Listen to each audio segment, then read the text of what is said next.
birthday. Puyat yan. Na parang sa nagtagal ng senior. Nanganak na. Ganun ka na. Kala ko buka kasi sabi mo eh. Sana bumuka ka. Gagamay mo. Sara mo. Okay. Parang kinakabahan ako ah. Tignan mo ah. Tignan mo ah. Kinakabahan. Tignan mo. Bubuka. Ang bilis ah.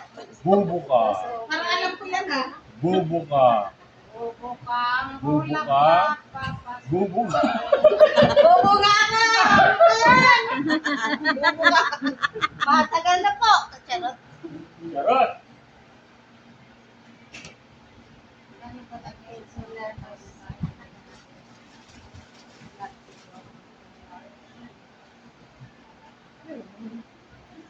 Ayaw sa sabayan, be. Maganda yan nga eh, kasi si Doc yung gagawa sa iyo.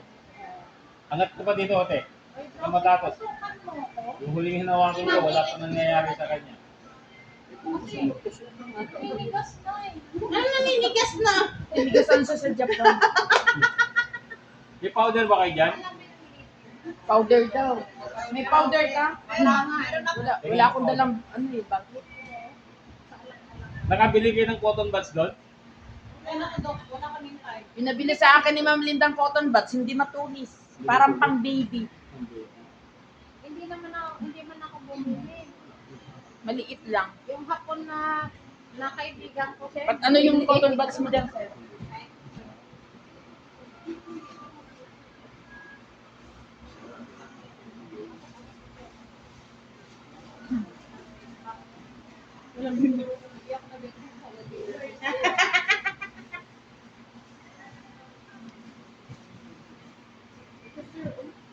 Yung club si Madam Daisy, maganda yung ito. This is came from Japan. May ganyan din ako eh. Pasalubong. Kaya lang, Madami. Mahirap pag malaki masyado kamay mo.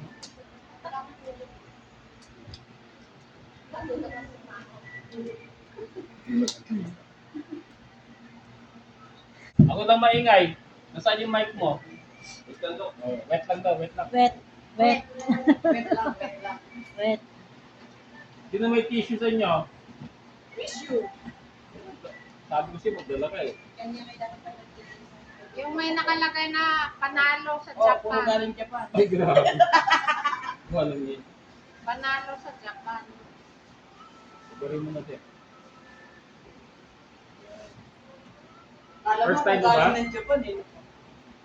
Totoo ba itong kilay mo? Hindi. Pilit mata. Oo, sigurado ba? Ay, nabubur. Ang ilong. Ha? Di, given na yan, given na yan. Hindi ka nang gigita.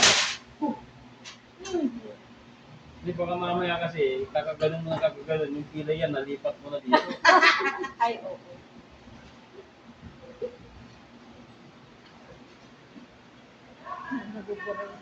One to share na kilay ka.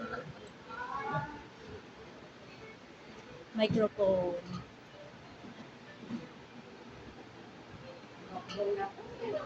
Hello, sound check. Okay, silencio tayo ha. Okay, maingay ha. Yung cellphone nyo, naka-silent, no? Ito yung procedures ng demonstration natin sa ISPA. Ito yung pinaka-most effective way, skills, experience, kung paano gagawin, yung tinatawag na ISPA.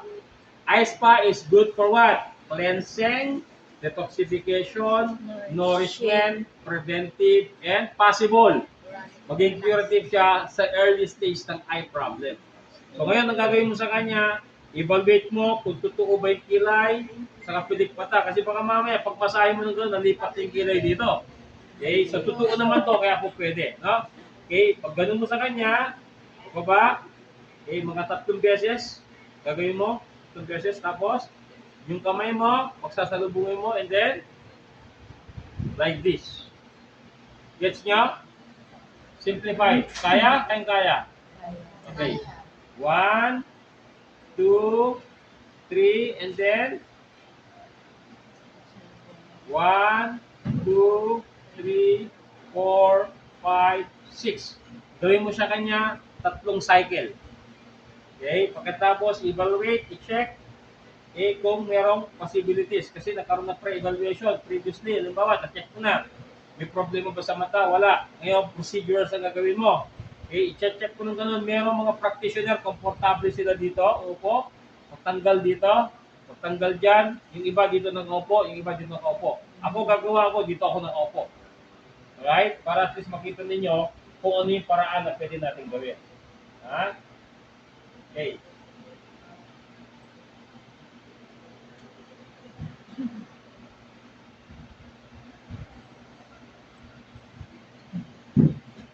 Alright? Pag ginawa ko man ng ganyan yung mata niya, tingin sa taas, ang pagpatak, dapat nakaangkla ng ganyan. Tingin sa taas. Alright. Isang drops enough. Bakit? Pasok na pasok. Then, i-massage mo ng counting ganyan. Tapos, kabila, pasok na pasok. So, hindi mo na kailangan dagdagan pa. Okay. Pag gusto mo i-social yung yung paraan mo sa pagpunas, pag may extra kinakailangan sa gilid ng ang punas. Social ang dating nun. Pag hindi naman po pwede wrap, pero hindi pwede, no? Okay. Ina-social dito. Masosyal. Yan. Tapos niyan, yung grip impregnation na ilalagay mo, taas, tingin. Ma'am, medyo mahabdi po to for the next 10 seconds. Yan. Okay. Tingin sa taas, ma'am. Buka lang mata, ma'am. Isa pa. Ayan. Okay. And then, masas mo ng kaunti para maipsan yung sa mentol nung nilagay mo sa mata niya.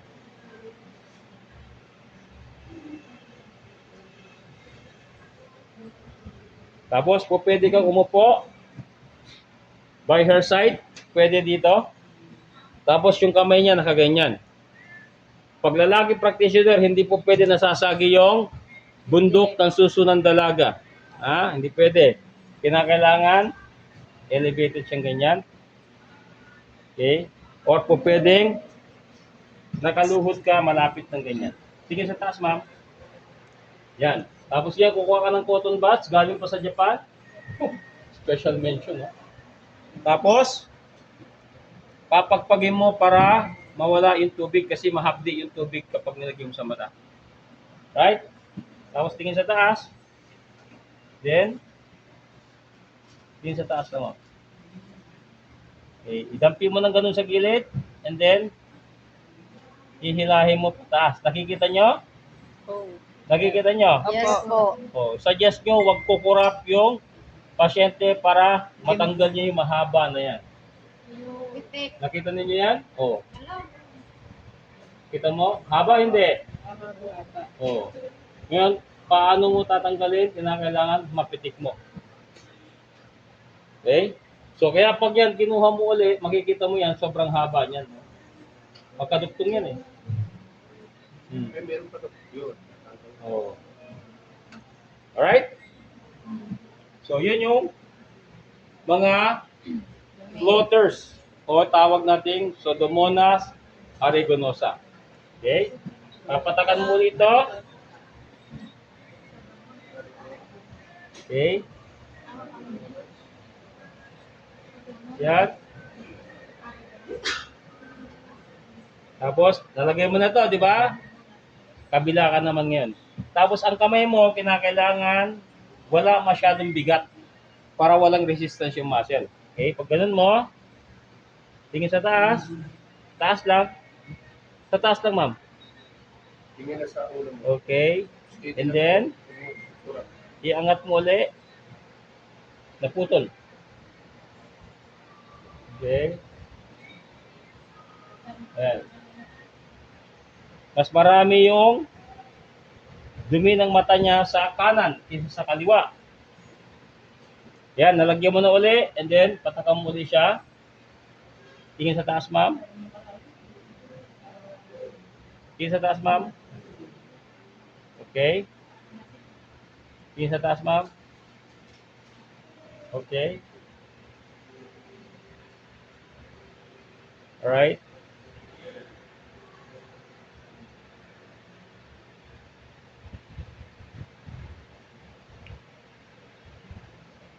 Okay, same procedures, gawin mo ulit yun. Yung kanina tinuro ko. Then, dito, huwag masyadong madiin. Masyadong madiin. Punas ng kaunti. And then, sausaw mo. Yung kabila na ng cotton buds. Pagpagin mo siya ulit. Okay, pagkapagpag mo, tingin sa taas. Tingin sa taas. Tingin sa taas. Taas ng tingin, ma'am. Okay. Ayan. Okay. Ayun. Para lang siya sinulit, oh.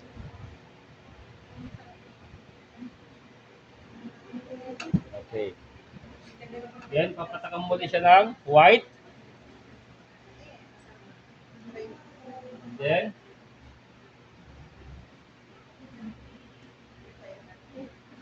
tingin sa taas. Tingin sa taas lang, ma'am. Tingin sa taas. Tingin sa taas. Ito na, nakuha mo. Nasa taas at baba. Dalawa yan, nakikita niyo? Yes po. Taas at baba. Kaya dapat hindi siya kukurap. Huwag ka kukurap, ma'am, kasi mapuputol. Okay. Haba. Hindi pa nahulog.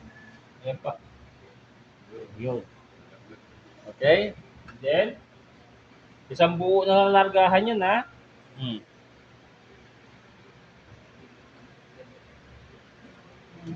Sige sa taas ulit. And then ito, may nakita ka sa gilid. Okay. Ayan. Kabila. Sige sa taas. Okay, ito wala na to. Sige sa taas.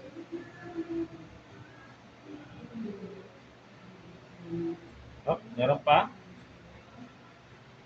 Yun. So, dinidiscourage natin yung paglilinis na ginascrub na gano'n. Hindi yon. Hindi tamang paraan yun, ha? Dito lang sa gilid ang kuha. Kasi pag nagpatak ka, na-attract mo, pupunta sa gilid mo. Same, sa kabila. Okay? So, procedures, balik, masas mo uli ng ilang cycle. Pagkatapos nun, patayuin mo yung pasyente mo, paupuin mo. Upo siya. Okay? Ito ngayon, papakita natin kung ano yung natanggal sa mata niya. Okay? Oo. Ang daming Yan. muta. Para makita. Yan, muta. O, ilayo nyo ng kaunti yung mga cellphone ninyo. Ayan, no? Living microorganism yan, buhay lahat yan. Ayun, gumagalaw. Yan yung makati sa mata mo, ma'am, ng mga floaters. Hindi Kaya kaya para patay yung ng laging alcohol. nagluluha yung mata. Hindi, kapag dumarating siguro kinsenas katapusan yung pagluluha ng mata mo. So yan, no? So yan yung mga Pseudomonas aeruginosa na nagpapahirap. Pseudomonas aeruginosa. Kaya ang iwasan mo kung yan ay babara sa tear canal. Kasi sumisikip yung daanan ng luha. Okay, nasusundan nyo? Okay. Grabe, galaw niya, no? Ang dami Pero lang. Ayan. Cha-cha-cha. Cha-cha-cha. Okay. So, mabilis gawin. Okay? Ang kailangan mo lang, Saan na yung aking sanayin mo, sarili mo. photographer? Pagkatapos, alam mo na kung paano magpitik-pitik.